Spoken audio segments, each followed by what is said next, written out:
कल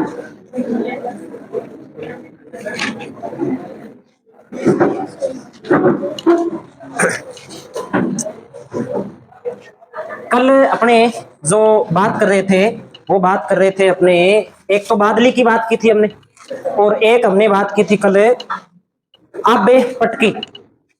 दो ग्रंथ देखे थे हमने, लास्ट में दो कृतियां देखी थी। आज अपने आधुनिक राजस्थानी साहित्य में शुरू करते हैं। सबसे पहले हम एक राइटर की बात करते हैं आज। नोट कीजिए आप, उमरदान। उमरदान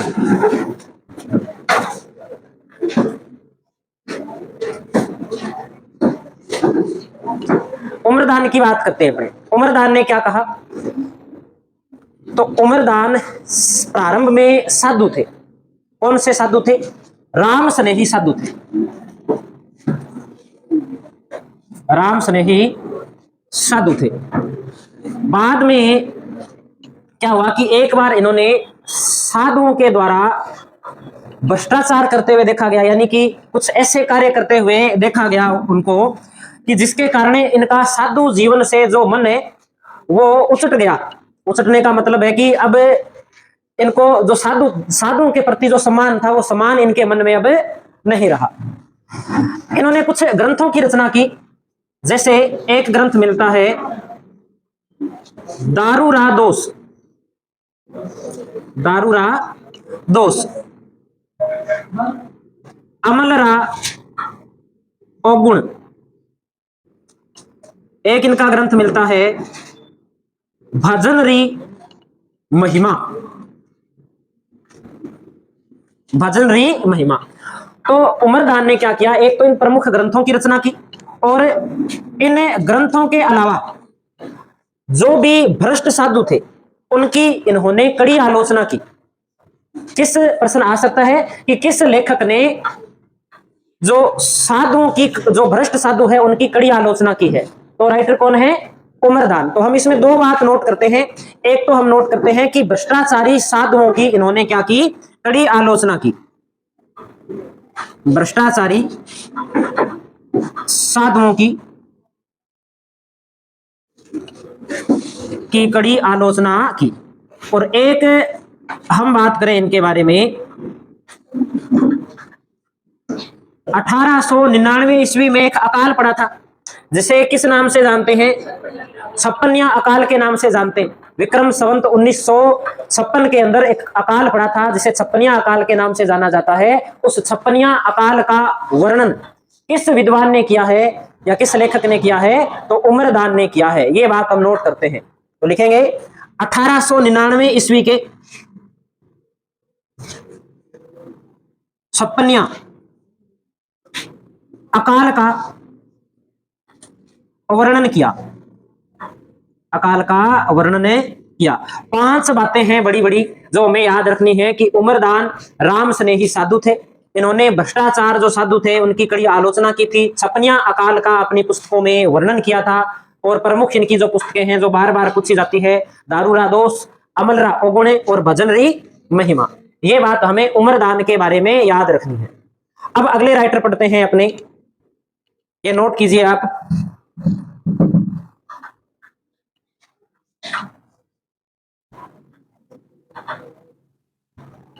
कर लिया सभी ने नोट? जल्दी करो फिर।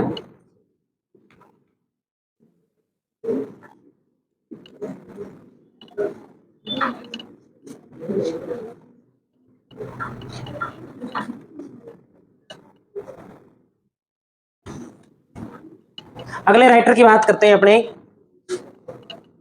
यादवेंद्र चंद्र शर्मा। यादवेंद्र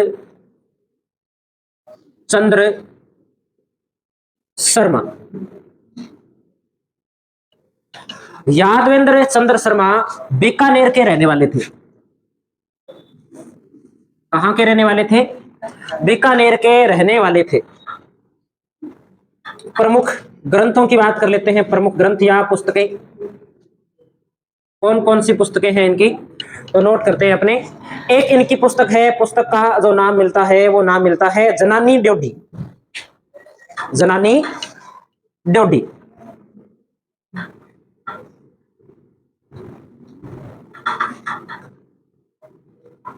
मिट्टी का कलंक,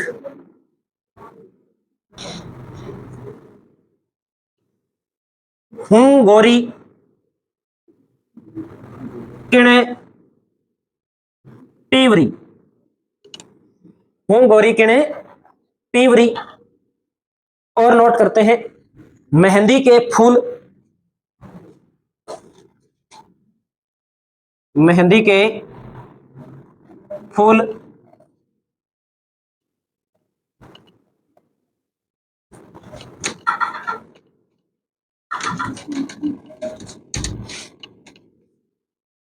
ताश का घर, ताश का घर, चांदा सेठानी, हजार घोड़ों का सवार, हजार घोड़ों का सवार। पुस्तक एक बार वापस देख लेते हैं। जनानी ड्योढ़ी, मिट्टी का कलंक, हूं गोरी किणे पीवरी, मेहंदी के फूल, ताश का घर, चांदा सेठानी, हजार घोड़ों का सवार। और एक हम लिख सकते हैं जोग संजोग, जोग संजोग। ये पुस्तकें किसने लिखी है? ये सारी की सारी जो पुस्तकें हैं ये यादवेंद्र शर्मा ने, जो चंद्र के नाम से कविताएं या पुस्तकें लिखते थे, इसलिए इनका नाम है यादवेंद्र चंद्र शर्मा के नाम से इन्हें जाना जाता है।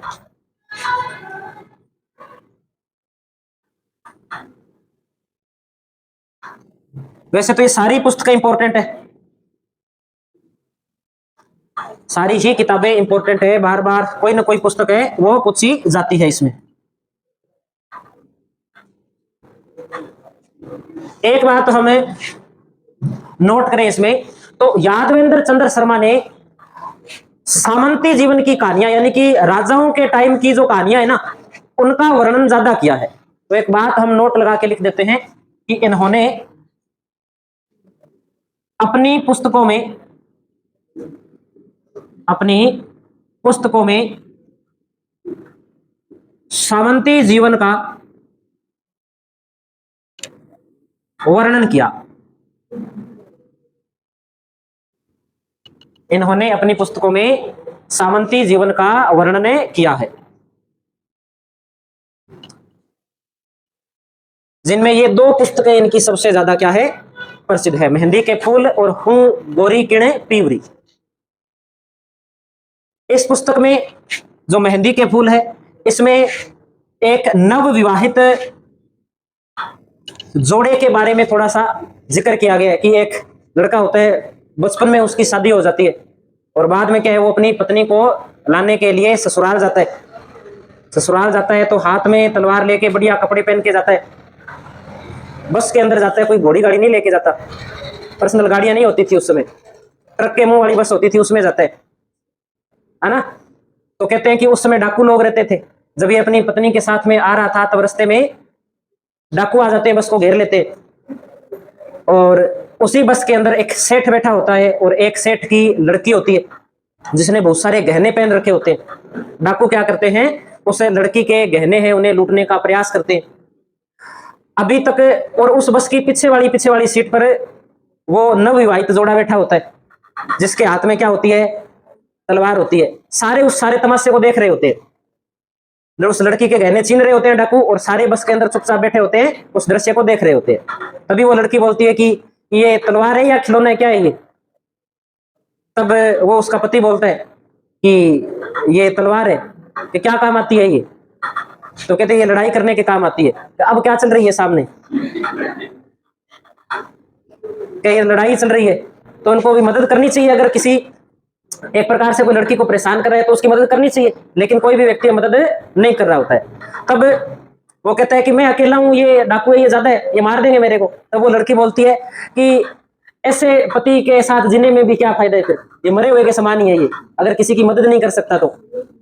तब कहते हैं कि वो व्यक्ति है वो उन डाकुओं से लड़ता है और उसे सेठ की जो लड़की होती है उसकी क्या करता है, रक्षा करता है, और लड़ता हुआ शहीद हो जाता है, एक प्रकार से अपने कह देते हैं। इस कहानी का वर्णन कौन सी पुस्तक में किया गया है?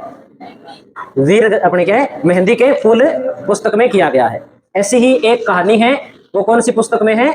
हूं गोरी किण पेवरी। कहते हैं कि दो भाई होते हैं, एक भाई बड़ा है एक छोटा है, और कम ही उम्र के अंदर उनके जो माता पिता है उनकी मृत्यु हो जाती है।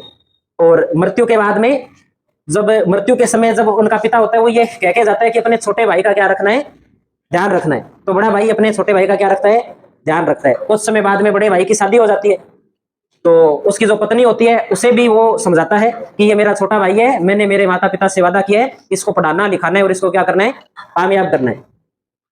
तो वो भी जो उसकी भाभी होती है वो भी उस छोटे लड़के का पूरा ध्यान रखती है और उसे पढ़ाते हैं। लेकिन कालांतर में क्या होता है कि अकाल पड़ने शुरू हो जाते हैं, और अकाल शुरू होने के कारण क्या है, पैसे की आर्थिक तंगी आ जाती है। इस कारण क्या है कि जो पति होता है उस जो बड़ा लड़का है उसे क्या है घर से बाहर जाना पड़ता है कि छोटा भाई है वो पढ़ सके। इसलिए क्या है कि वो बाहर चला जाता है और घर पे पैसे भेजता रहता है। लेकिन कुछ समय बाद में क्या है, पैसे भी आने बंद हो जाते हैं और उस बड़े भाई के समाचार आने भी क्या हो जाते हैं, बंद हो जाते हैं। खूब समय बीत जाता है, 10 साल बीत जाते हैं, मान लेते हैं कि 10 साल बीत गए। अब गांव वाले कहते हैं कि अब कोई समाचार किसी का नहीं आ रहे, नए कोई पैसे आ रहे हैं, तो हो सकता है कि नॉर्मल सी बात है कि व्यक्ति की क्या हो गई होगी, मृत्यु हो गई होगी। अब आगे क्या होता है कि उस महिला है, उस महिला का पिता उस महिला को या उस लड़की को वापस ले जाता है अपने पीहर, और आगे जाकर के वो शराबी होता है जो उसका पिता होता है लड़की का, वो उसे क्या है एक सेठ को बेचने की तैयारी कर रहा होता है। इसको बेच देते हैं, इससे पैसे मिलेंगे, इससे शराब पी लेंगे। तभी वो बात जो उसकी भाभी होती है, जो महिला होती है, वो सुन लेती है और लौट कर कहाँ आ जाती है, उस अपने देवर के पास में आ जाती है जिसे वो पढ़ा रही थी अभी तक। अब वो क्या है नौकरी लगने के काबिल हो गया था। तब वो वापिस आती है, तब वो कहता है कि आप वापिस कैसे आ गए, आपको तो आपके पिताजी वो लेके गए थे। तब वो कहती है कि मुझे ऐसे घर में रहने से अच्छा है कि मैं इस घर में रहूं। और बाद में पंचायत बैठती है और पंचायत ये फैसला लेती है कि जो महिला है वो महिला जो उसका देवर है उससे क्या कर ले, शादी कर ले। इस प्रकार से दोनों आपस में क्या कर लेते हैं, शादी कर लेते हैं। और उसके 5-7 साल बाद में वो बड़ा भाई आता है, बहुत सारे पैसे लेकर के, है ना। अब पैसे लेकर के आता है तो वो देखता है कि इनके तो बच्चे खेल रहे हैं आंगन में, तो वो सोचता है अपनी पत्नी को कहता है कि मैं क्या कह के गया था कि मैं आऊंगा, देर सवेर में आऊंगा। तब वो बात बताती है, गांव वाले कहते हैं कि तू आया नहीं, तेरे को 20 साल हो गए हुए। ऐसे कोई काम करता है कहीं जाके, इतने टाइम थोड़ी रुकता है कोई। हमने सोचा तू मर गया इसलिए इसकी शादी कर दी, है ना। तो इस कहानी का वर्णन है कि हूं गोरी किण पेवरी। बाद में वो महिला सोचती है कि मेरा पति कौन सा, ये है या ये छोटे वाला है, कौन सा है। तो इस स्थिति पर जो कहानी है वो इस पुस्तक के अंदर अपने को मिलती है। अगले राइटर पढ़ते हैं अपने यादवेंद्र चंद्र शर्मा के। बाद में अगली हेडिंग लगाइए आप, अगली हेडिंग लगा दीजिए श्रीलाल नथमल जोशी। श्रीलाल नथमल जोशी।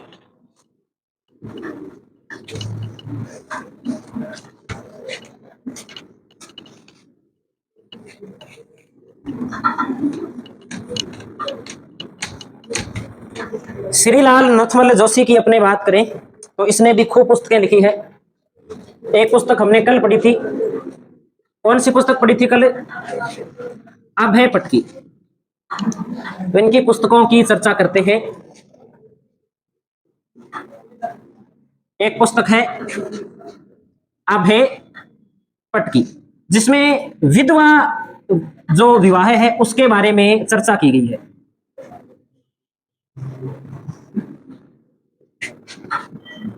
या हम ऐसे कह सकते हैं कि उस समय की जो स्थिति है उसका वर्णन किया गया है इस पुस्तक के अंदर। एक पुस्तक है इनकी एक बीननी दो बींद। देखो, एक बीननी दो बींद। एक पुस्तक है इनकी परण्योड़ी कुंवारी। परण्योड़ी कुंवारी। एक इनकी पुस्तक मिलती है धोरा रो धोरी। तो धोरा रो धोरी किसे कहा जाता है, धोरा रो धोरी किसे, एलपी टेसीटोरी पर पुस्तक लिखी थी इन्होंने। कौन था एलपी टेसीटोरी? तो यूरोप का एक विद्वान था जो राजस्थान के अंदर आता है, भारत में आता है, और भारत में आकर के अपने बीकानेर रियासत के अंदर आकर यहाँ पर बहुत सारे ग्रंथों की खोज करता है। और एलपी टेसीटोरी ने तो ये भी कहा था, ये जो कालीबंगा सभ्यता है इसके बारे में, कि यहाँ पर कोई पुरानी सभ्यता है। तो कालीबंगा सभ्यता को सभ्यता स्थल के बारे में साक्ष्य होने का प्रमाण या जो बात कही थी वो बात किसने कही थी? एलपी टेसीटोरी ने कही थी। और एलपी टेसीटोरी के ऊपर पुस्तक किसने लिखी है? श्रीलाल नथमल जोशी ने लिखी है। और एलपी टेसीटोरी की छतरी कहाँ है? तो बीकानेर के अंदर है। ये भी हमें बात ध्यान में रखनी है। अगली अपने बात करें, अगली पुस्तक लिखते हैं इनकी सबड़का। कौन सी पुस्तक है? सबड़का। क्या होता है सबड़का? लिया है कभी सबड़का? सबड़के की कोई परिभाषा नहीं है। सबड़का सबड़का होता है। लिखो आगे। एक पुस्तक और लिखते हैं इनकी,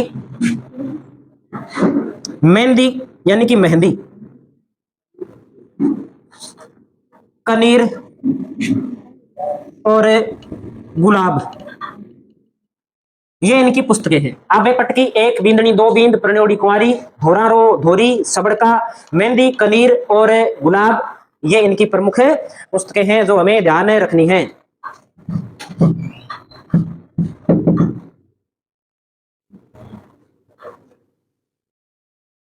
नोट कर लिया सभी ने? अगले राइटर लिखते हैं इसके बाद में हम विजयदान देथा। विजयदान देथा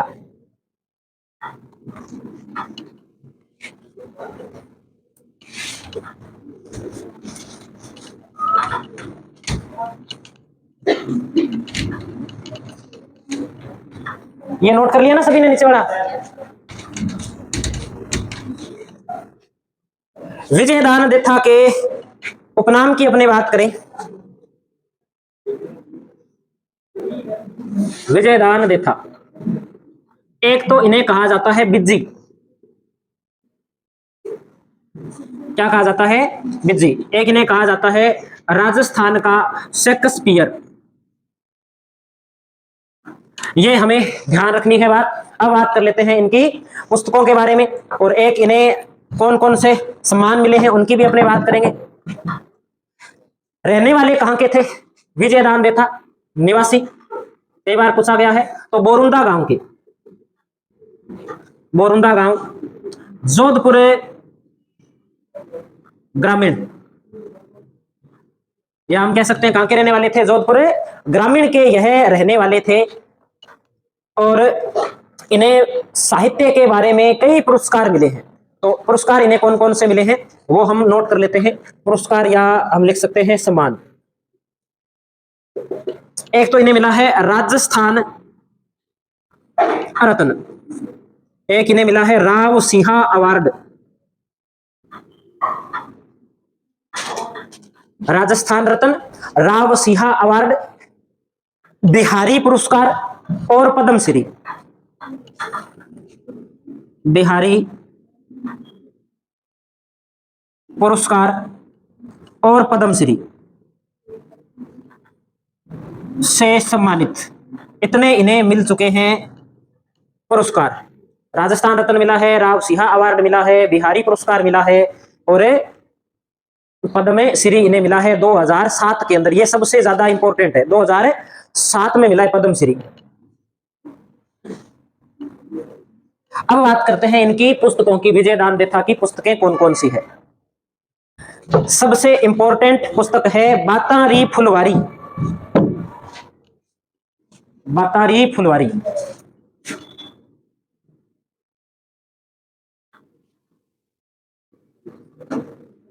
एक इनकी पुस्तक है दुविधा, एक इनकी पुस्तक है खाफरिया चोर। खाफरिया चोर, इस पर एक फिल्म बनी थी, उस फिल्म का नाम था शरणदास चोर। दुविधा जो इनकी पुस्तक है, इस पुस्तक पर भी दो फिल्में बनी हैं। एक तो बनी है दुविधा और एक बनी है पहेली। कितनी फिल्म बनी है इस पर? इस पर दो फिल्म बनी है। एक फिल्म का नाम है दुविधा और दूसरी फिल्म का नाम है पहेली। दुविधा व पहेली, ये दो फिल्में अपने दुविधा पुस्तक पर। खाफरिया चोर जो पुस्तक है उस पर चरणदास चोर। अगली पुस्तक की अपने बात करें तो बापू के 3 हत्यारे। कौन सा बापू है ये? बापू के 3 हत्यारे। एक इनकी पुस्तक है चौधराइन की चतुराई। बापू के 3 हत्यारे, चौधराइन की चतुराई, ये भी इनकी पुस्तक है। मारो बदलो और अलेखू हिटलर। मारो बदलो,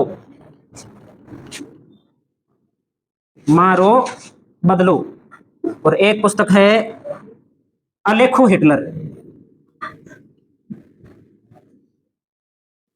हिटलर कौन था? सुना है नाम हिटलर का? कौन था हिटलर? हिटलर हिटलर था, और कौन था?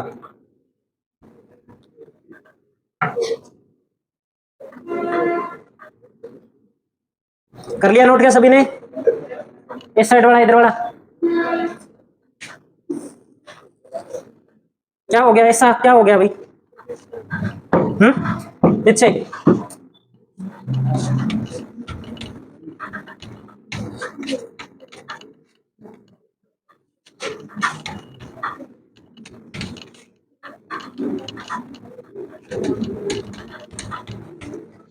आगे बात करते हैं अगले लेखक की, अपने कन्हैयालाल सेठिया।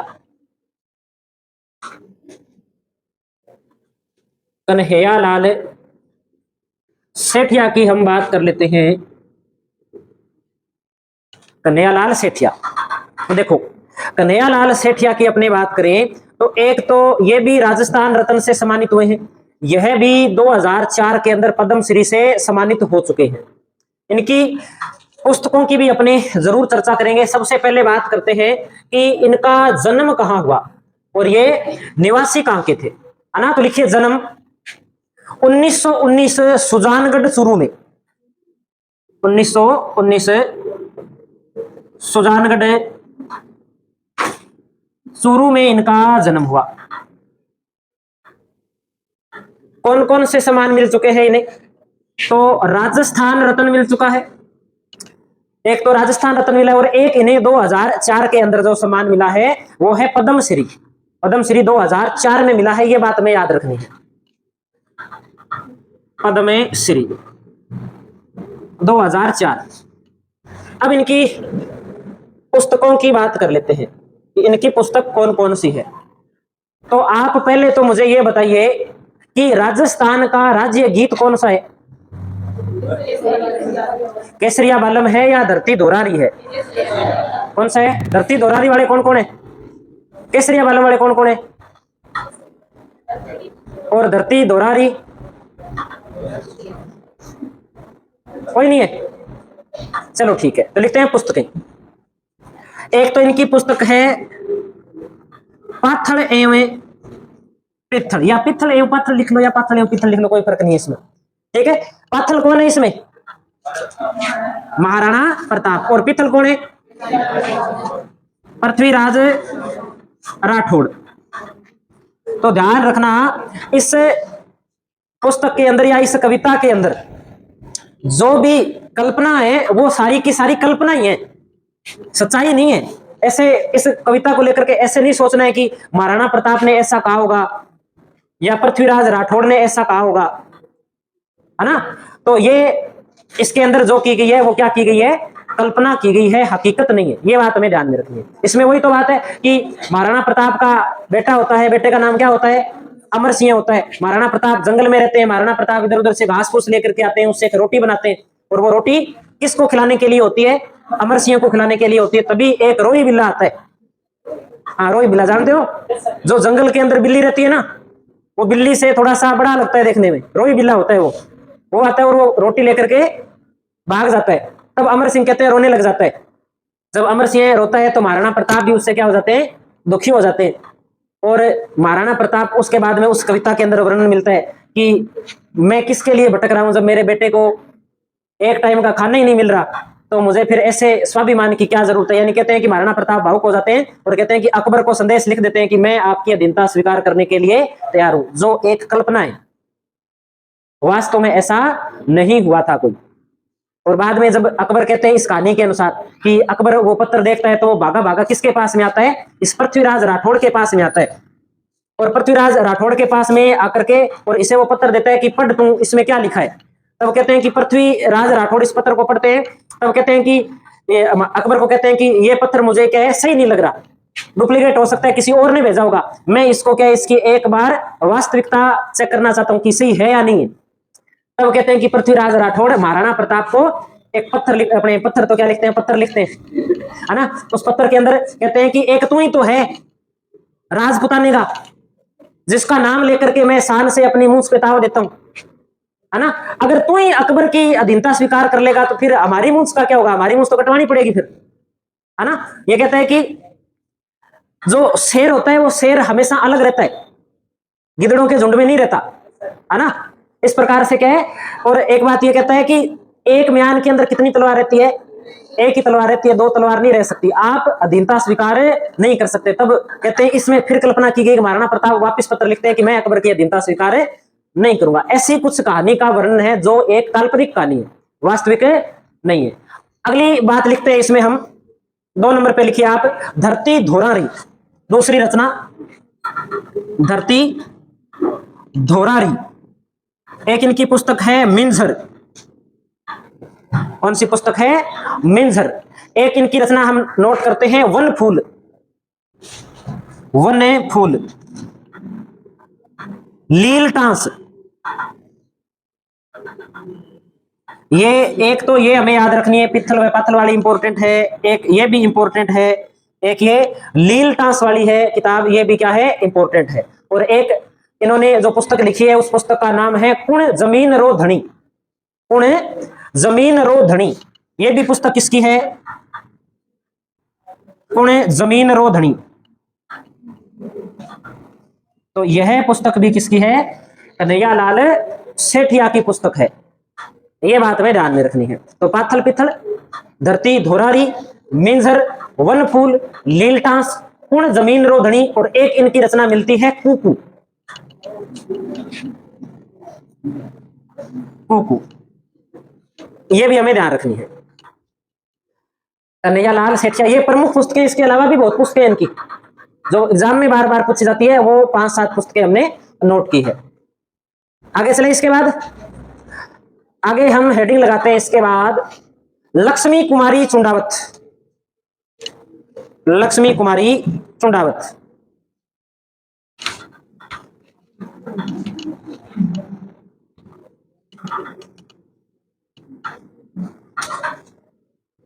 लक्ष्मी कुमारी चुंडावत।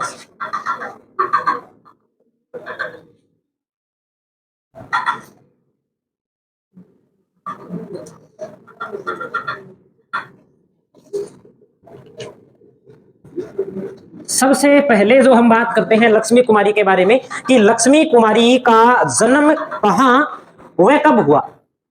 तो लक्ष्मी कुमारी का जन्म 1916 ईस्वी के अंदर देवगढ़ राजसमंद में हुआ, देवगढ़ राजसमंद में इनका जन्म होता है। तो जन्म 1916 देवगढ़ राजसमंद जिले में, एक राजपूत परिवार में इनका जन्म होता है, और राजपूत परिवार के अकॉर्डिंग ही इनकी क्या होती है, शिक्षा होती है। और जो राजपूत परिवार होते हैं उनमें पर्दा प्रथा जो होती है उसका महत्व ज्यादा होता है ना। तो इनके ऊपर देखो, ये उस पर्दा प्रथा से निकल करके और राजस्थान के अंदर 1962 से 71 तक तो ये विधायक रहती है, और उसके बाद में 1978 के अंदर ये राज्यसभा के जो राज्यसभा है उसके अंदर सांसद नियुक्त होती है। यानी कि किस प्रकार से लक्ष्मी कुमारी है वो पर्दा प्रथा से समाज के बीच में, लोगों के बीच में आती है। तो इनकी एक जीवनी लिखी गई है, उस जीवनी का नाम है फ्रॉम पर्दा टू पीपुल, पर्दे से लोगों के बीच में आने तक की कहानी। किसने लिखी है, तो फ्रांसिस टेफ्ट ने लिखी है इनकी जीवनी, फ्रॉम पर्दा टू पीपुल। फ्रांसिस टेफ्ट के द्वारा इसकी रचना है वो की गई है। एक ये बात हमें ध्यान में रखनी है। और क्या बात ध्यान में रखनी है, तो अगली जो हम बात करते हैं इनकी पुस्तकों के बारे में बात करते हैं, इनकी पुस्तकें कौन कौन सी है।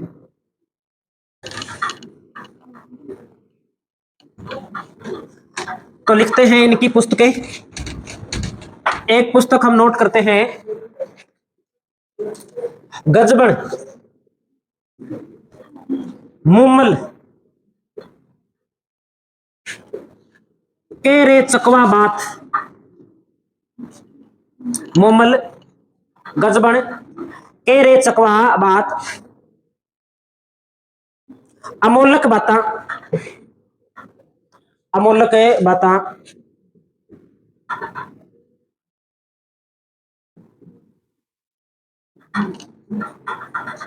अमोलक बाता। एक इसकी पुस्तक हमने नोट करते हैं, अमोलक बाता के अलावा बगड़ावत, बगड़ावत,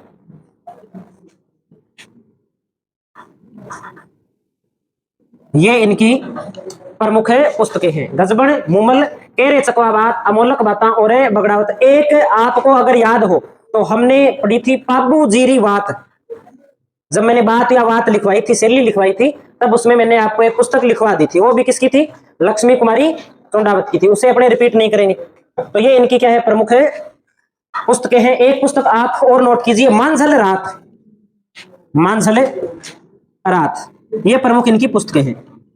गजबन, मुमल, केरे चकवाबात, अमोलक बाता, बगड़ावत, मांझल रात।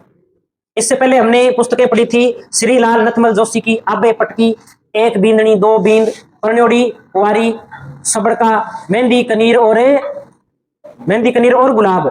ये पुस्तकें पढ़ी थी हमने श्रीलाल नथमल जोशी की।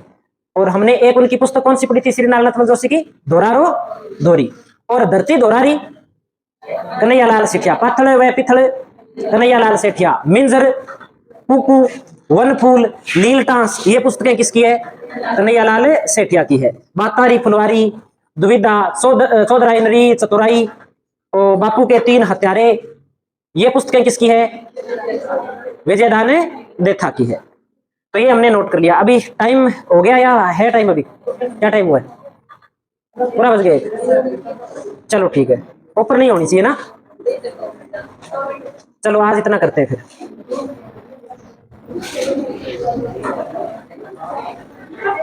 अभी क्लास इंग्लिश की